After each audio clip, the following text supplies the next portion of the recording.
Qu'est-ce qui s'est passé et pourquoi vous ne vous êtes pas accordé avec Professeur Kanto? C'est inutile tout ça. Ah, vous ne voulez pas en parler? Mais non, pas que je ne veuille pas en parler, mais honnêtement, c'est une perte de temps. C'est du passé tout ça. Parce qu'il y a plein d'acteurs politiques dans notre échiquier politique à nous qui ont été dans l'opposition, ont été au pouvoir, sont repartis dans l'opposition.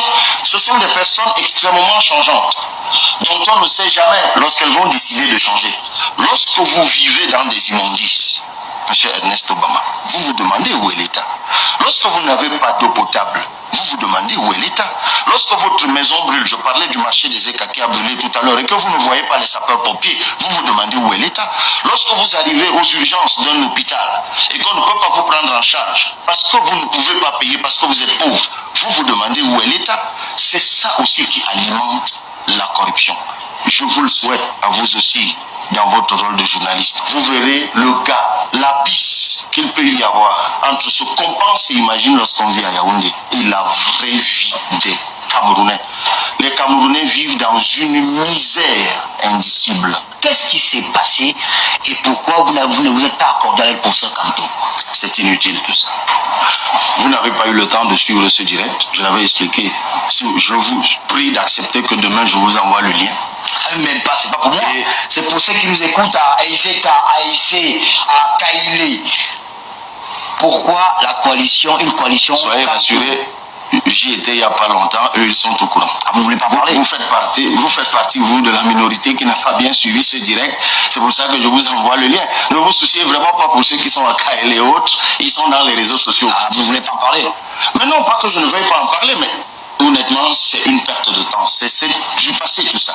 Ce qui me préoccupe maintenant, M. Ernest Obama, est-ce qu'il est possible? Vous avez vu la passion avec laquelle je partage avec vous et ceux qui nous regardent à Kaélé, ce que j'ai l'intention de faire du Cameroun, si je suis élu par eux en octobre 2025, vraiment ces anecdotes du passé, souffrez que je n'en parle pas, surtout que lorsque ça concerne des concurrents. Je pense que ce soit ces concurrents ou moi, ce qui nous préoccupe maintenant, à 7 mois de l'élection présidentielle, c'est de parler de ce que nous voulons faire du Cameroun. Est-ce qu'une coalition, est-ce qu'une négociation est encore possible aujourd'hui? Mais je viens de vous dire tout à l'heure que lorsque vous avez évoqué l'incertitude autour de ma candidature, je vous ai dit que la seule hypothèse par laquelle on pouvait invoquer l'incertitude de ma candidature à l'élection présidentielle, c'est la mutualisation. Je suis ouvert à tous les concurrents, à tous les Camerounais, à tous les responsables politiques pour une mutualisation. Et dans ce direct que j'ai fait, vous avez réussi quand même à m'en faire dire quelque chose. J'avais juste fait une petite précision, mais qui est très importante.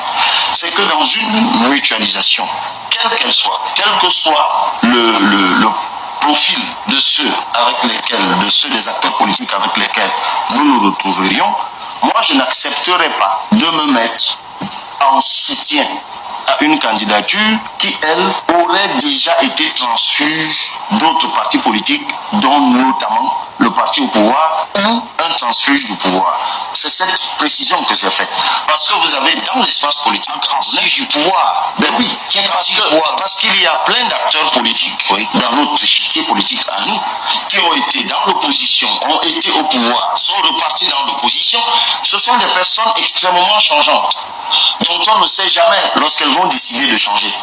Moi, je suis pour la constance, M. Ernest. Le 4% Kanto. Tout à l'heure, vous avez évoqué mon parcours. Et vous avez sans doute noté une chose. Quoi qu'on dise, quoi qu'on invente, quoi qu'on alimente, s'il y a une chose qui me caractérise, M. Ernest Obama, c'est la constance et même une deuxième, c'est l'objectivité, y compris parfois vis-à-vis de mes concurrents et même de mes adversaires politiques. Donc, moi je dis, je suis prêt aujourd'hui, disposé, pour que nous puissions nous donner les moyens de redresser notre pays, de remettre notre pays à flot. Je ne me ferme aucune porte.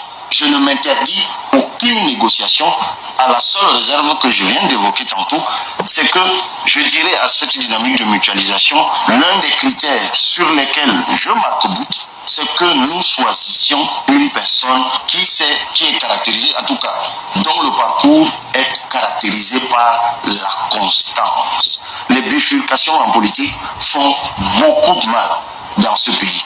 Et moi, je suis pour la constance. On ne peut pas dire une chose lundi, une autre mardi. on va faire ceci, on ne va pas faire ceci. Moi, je ne suis pas de ceux qui contrebalancent leurs militants à gauche, à droite, dans des changements tout le temps de décision, d'orientation. Non. Je pense qu'il faut bien mûrir les choses et bien les faire. Il y a des choses simples qui doivent être envisagées. Monsieur Ernest Obama, vous ne voyez pas le lien tout de suite avec la corruption, mais l'absence de l'État, l'éloignement de l'État. En simple, le déficit de services publics. Lorsque dans un pays, les citoyens sont conscients de ce que si je suis en danger, je serai secouru par l'État. Si je suis malade, je serai soigné par l'État. Si je suis en détresse, l'État volera à mon secours. Alors les biens qui appartiennent à l'État aux yeux des citoyens sont sacrés. Parce que c'est effectivement des biens pour tous. En ce moment, l'État est vu comme un protecteur de tous. Dans notre cas, ça c'est une source psychologique de la corruption, le fait qu'il y a un sentiment très répandu de ce que l'État appartient à un groupuscule. Le fait que les gens se disent qu'ils sont abandonnés à eux-mêmes. Qu'est-ce qu'ils font? Lorsqu'ils voient passer dans leur 5,50 m, pour parler prosaïquement de la chose publique, ils se disent, ah, pour une fois que ça passe dans mes 5,50 m, je coupe ma part. Ce que quelqu'un d'autre appelait le mapartisme. Donc, si vous voulez faire reculer la corruption, vous devez absolument placer le service public au cœur de l'action de l'État. Il faut que les gens sentent au quotidien que l'État est à leur service. Ça passe par des détails. Lorsque vous vivez dans des immondices, Monsieur Ernest Obama, vous vous demandez où est l'État. Lorsque vous n'avez pas d'eau potable, vous vous demandez où est l'État. Lorsque votre maison brûle, je parlais du marché des Éca qui a brûlé tout à l'heure, et que vous ne voyez pas les sapeurs-pompiers, vous vous demandez où est l'État. Lorsque vous arrivez aux urgences d'un hôpital et qu'on ne peut pas vous prendre en charge parce que vous ne pouvez pas payer, parce que vous êtes pauvre, vous vous demandez où est l'État. C'est ça aussi qui alimente la corruption. D'autres choses, M. Ernest Obama, le partage équitable de la ressource publique. Lorsque vous avez un pays où les gens ont des salaires de misère, mais pourquoi ont-ils des salaires de misère?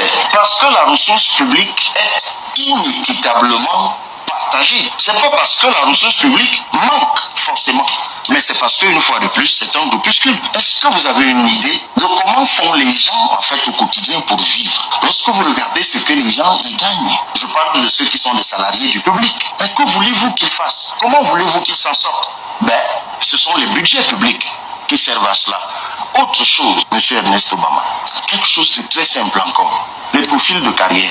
Lorsque vous êtes dans un pays où, au mépris de la loi, les gens peuvent rester 10 ans, 20 ans, 30 ans à un poste. Je dis bien, au mépris de la loi, ça ne crée pas, il n'y a pas un appel d'air à la compétence. Il n'y a pas un appel d'air au respect de la chose publique. Lorsque vous êtes dans un environnement où vous pouvez être compétent et voir être promu devant vous le plus fainéant du groupe ou du service, tout simplement parce que ça lui permet d'avoir accès à la fortune publique et d'en faire ce qu'il veut. Qu'est-ce que vous croyez que cela crée dans les esprits des gens? Ils vont simplement se dire, si je veux aussi acheter un lopin de terre, si je veux construire une maison, voici ce qu'il me reste à faire. Et puis, évidemment, mais ça je l'ai déjà évoqué tout à l'heure, mais je reviens là-dessus. C'est fondamental, revoir le partage de la ressource publique. En tout cas, il faut que ce partage soit équitable. Avant d'évoquer votre livre, je me posais une question. J'ai vu sur la toile des images des tentes qui étaient défaites. Et il y a eu cette note qui circulait sur la toile interdisant votre meeting à Ezeka. Comment vous avez fait pour décanter la situation pour que le meeting se tienne? Est-ce qu'il y a eu une désobéissance? Est-ce que vous avez marché sur la loi? Qu'est-ce qui s'est passé hier? D'abord, nous avons fait le choix de ne pas nous offrir un spectacle dans des affrontements avec des gendarmes et des policiers ou des sous-préfets, parce que nous ne sommes conscients qu'eux-mêmes sont victimes de ce qu'ils nous infligent. Ils le font, si je m'en tiens à quelques confidences, à contre-cœur. Mais c'est le métier qu'ils ont choisi. Et vous en parlez alors? Celui d'exécuter les ordres. Mais oui, mais moi je pars avec les forces de défense et de sécurité. Et je ne m'en cache absolument pas. J'essaie de comprendre leur chaîne de pensée et ce qui les anime lorsqu'ils sont envoyés pour ce type de besoin. Et parfois j'essaie de me mettre à leur place et je comprends très vite. Et je le dis à mes camarades que, excusez-moi, ce ne sont pas ces gens que nous voyons devant nous qui sont nos adversaires. Ce sont des exécutants d'instructions illégales ou indignes. Moi, je pense que ce dont il faut se féliciter, c'est qu'il y ait dans cette République des personnes qui comprennent qu'un état de droit c'est aussi le respect des décisions de justice. Et que cette personne peut par moment peser de tout leur poids. Mais ça, je l'ai toujours dit. Je l'ai toujours dit que heureusement que dans ce pays, il n'y a pas que des gens qui pensent qu'il faut fouler les décisions de justice aux pieds, qu'il faut piétiner le droit, qu'il faut piétiner la réglementation, piétiner les lois et la constitution de la République. Il se trouve aussi des gens qui se disent qu'il y a des limites à ne pas franchir. Et moi, je reste convaincu, parce que l'histoire s'est dénouée de façon tout à fait simple. Nous sommes allés sur le terrain, nous nous sommes mis à rencontrer les populations et je crois, à un moment, nous avons été appelés par le préfet qui nous a dit que les interdictions étaient levées. Moi, je vous l'ai dit tout à l'heure, M. Ernest Obama, ce qui nous préoccupe, c'est le cap que nous nous sommes fixés, ce sont les objectifs que nous devons atteindre. Et nous sommes convaincus aussi que les grands objectifs, les chemins qui conduisent à l'atteinte de grands objectifs sont parfois parsemés de grandes épreuves. Nous mettons ça sur le compte des épreuves que nous devons braver, que nous devons traverser, et nous rendons grâce à Dieu qui nous aide à les traverser. Et nous avons une pensée reconnaissante à l'endroit de ces compatriotes que nous ne connaissons pas, mais qui, eux, essayent de se mettre au service de la nation, garant de la réglementation et de la légalité. Ils sont parfois mis en minorité. Lorsque c'est le cas, on dit hélas. Mais lorsqu'ils ont pu avoir voix au chapitre, comme ça a été le cas ce week-end, nous nous disons, ouf, tant mieux. Moi qui fais le tour du Cameroun, moi qui vais dans l'arrière-pays, M. Ernest Obama, je vous le souhaite, à vous aussi, dans votre rôle de journaliste.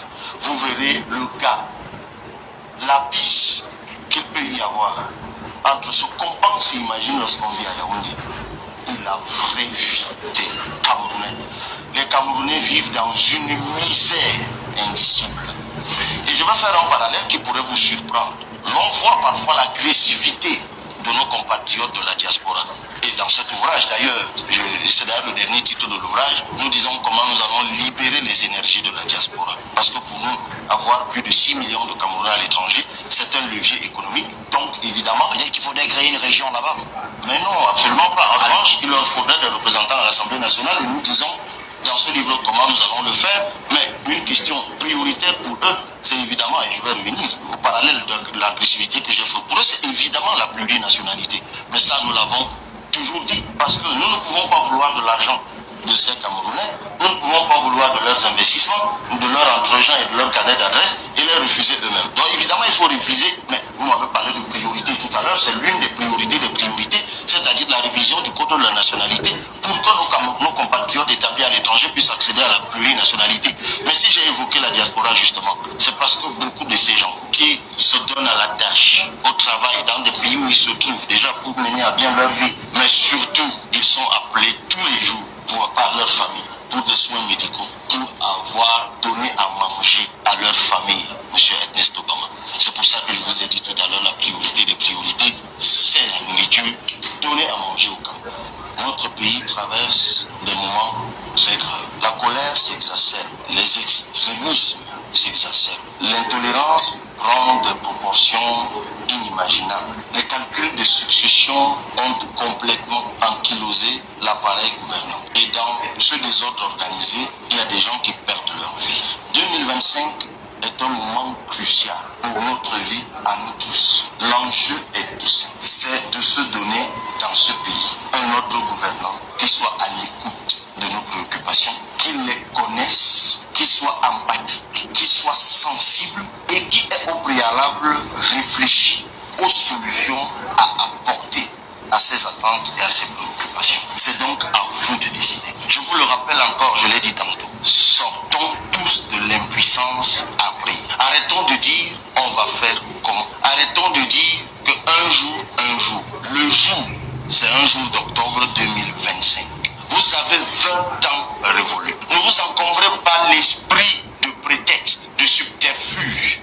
Intégrez dès maintenant la responsabilité qui est la vôtre. Parce que c'est la somme de suffrages pour le changement qui déterminera la suite de l'histoire du Cameroun. En ce qui me concerne, depuis 2018, où je me suis présenté à vous pour la première fois, je suis demeuré à vos côtés. J'ai continué à travailler pour me montrer digne de votre confiance. Par la grâce de Dieu, par votre volonté, le choix sera, je l'espère, porté sur moi, donc sur la dynamique d'hommes et de femmes dont certains visages vous deviennent chaque jour de plus en plus familiers et qui se montrent tout aussi déterminé que moi à apporter des solutions à vos problèmes. Je vous remercie pour toute la chaleur que je reçois de vous, pour tout le soutien que je reçois de vous. Moi qui viens à votre rencontre dans toutes les parties du pays en permanence, ça m'encourage, ça me fortifie. Les épreuves, nous les traversons. Les embûches, nous les bravons. Les persécutions, nous les subissons, nous les essuyons, mais nous tenons debout.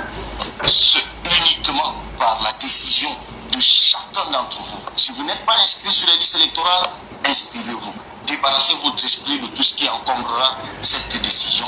Le moment venu, votez massivement. Surveillons le vote. Et je finis en saluant la sortie, la lettre de la conférence épiscopale au sujet de l'élection présidentielle qui a rappelé le rôle des hommes de foi dans le changement dans un pays. Je rappelle que nous avons lancé le programme La foi, la voix. Parce que vous qui craignez Dieu, c'est aussi sur vos mains que reposent les clés du changement. Vous qui craignez Dieu, vous avez été même pas comment vous aussi persécutés ou menacés de persécution. Ils ont atteint ce point-là. Même les lieux, bref, allons-y. Parce que le but pour nous, c'est pas d'accorder de l'importance à ces persécutions, mais d'interpeller votre responsabilité. Et ce soir, nous avons consacré notre posture et notre propos à vous dire ce que nous voulons faire et à vous rappeler